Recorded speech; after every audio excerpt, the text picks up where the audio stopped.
Now, let me tell you something else that Kanye did that I thought was good in this interview. He shared something that I was surprised people didn't really pick up. He said that he opened up in the interview about how Whack 100, who brought me and Kanye together, got Ray J to give him the alleged additional sex tapes that him and Kim had allegedly made. Now, when he said this in the interview, I did not see this coming. And baby, I talked to Ray J at least once a week, and I talked to Whack 100, Whack 100 at least once a day. And they did not tell me this, but this is what he said in the interview. Well, I love that you're as iconic as you are fighting for your children, because I know you love them. And I told you at dinner the other night, you have 4 beautiful kids. You have the right to have an opinion over how your kids are Exactly. being raised or I got more than the right. I'm a father. It's all about trying to take the fathers out the home. Okay, you take the fathers out. I'm be so close. The kids literally in walking distance. I don't play when it comes to my children, and the media ain't finna play with me and run this narrative. And okay, so anyway. Wait, can I just say something? What's so powerful about you being here? Somebody who's off camera is literally dealing with the same thing you're dealing with, but the public would deal with him differently than they'll deal with you because of who you are. Exactly. And so this is for anybody that's going through a separation, and people intentionally do things to be mean and hurt you. You know what I'm saying? And to be playing games, and then culturally it's okay.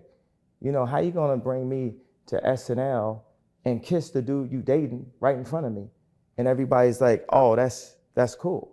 Mm-hmm. After I went and got the laptop from Ray J myself that night, right? And then got on a red eye, I met this man at the airport, then got on a red eye, came back, delivered it to her at 8 a.m. in the morning, and then I gave it to her, and she cried when she saw it. You know why she cried when she seen that laptop? Because it represents how much she's been used. Mm-hmm. It represents how much people didn't love her, and they just saw her as a commodity. People or her family? I'm just saying that in general, because I would rather make that general statement, because I'm not here to be mean and be overly specific about that. I'm just saying this is the most transacted upon human being other than like Santa Claus or Jesus Christ. Is the most famous person in the world.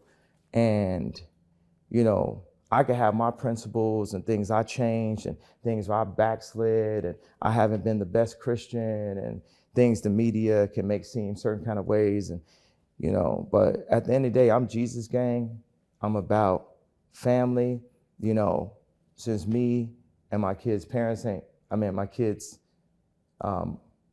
mom, we're not together, I'm still gonna be the best dad. But when you do little nuances, like I'm not finna be like Jackie Robinson where you gotta spit on me while I'm trying to like hit a home run. I've seen you with Kim privately, and I know that there was a time where you all loved each other. So I'm hoping, regardless of where it's ended up, that they can see, Kim and them can see how important it is for you to be able to participate in the lives of the people you created. I mean, these are your children. Yeah, and participate without no noise.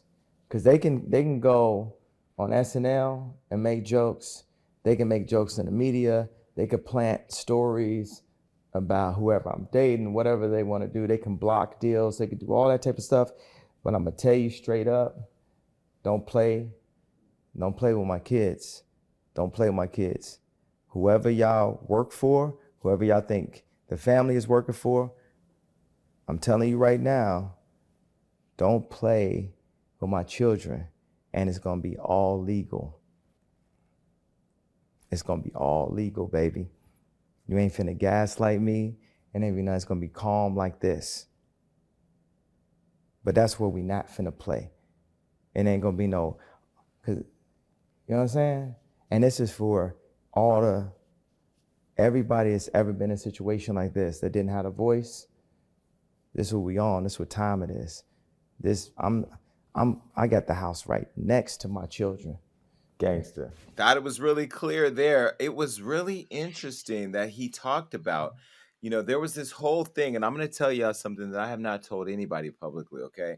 There was this whole dispute online with Whack 100 and the family attorney from the Kardashian camp, who basically said that Whack 100 was lying about having additional sex tapes and additional footage and stuff that that Kim and the family didn't want out.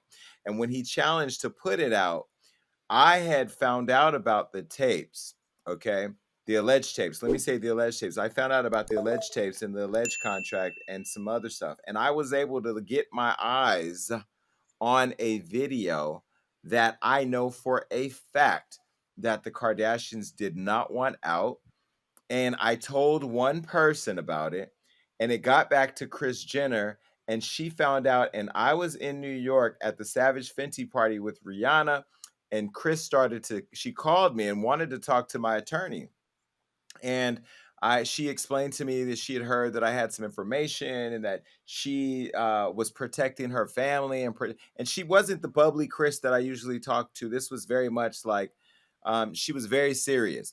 And I said to her I was at a party that she could talk to my attorneys, and I connected them. And then she started texting me back and forth, and I had to tell Kris very clearly, one day you're going to meet somebody that don't give a, and my name is I don't give a. Do not text me that you want to have this relationship with me when you have me speaking to your social media basset hound. This is a person who has gaslit me and used me and done things to me and to our people that I think are disgusting. And she said I could come to her. Now, I will tell you, I knew about all that then. And for Wack, who manages Ray J, because it's the connection everybody don't get, I'm going to pull it full circle. For Wack, who manages Ray J, to then give it to Ray J, to then give to Kanye. Then for Kanye to get on a plane at Red Eyes, he said, I'm just telling you what these people told me, and deliver it to Kim, and for her to cry was very interesting. Now, today there's reports coming out from a source. This is how the Kardashians work. A source is saying that there was no sex tape, that there was no sex tape on this laptop. And so we don't know who the source is because they never put a fingerprint on it. I have an idea, but whatever.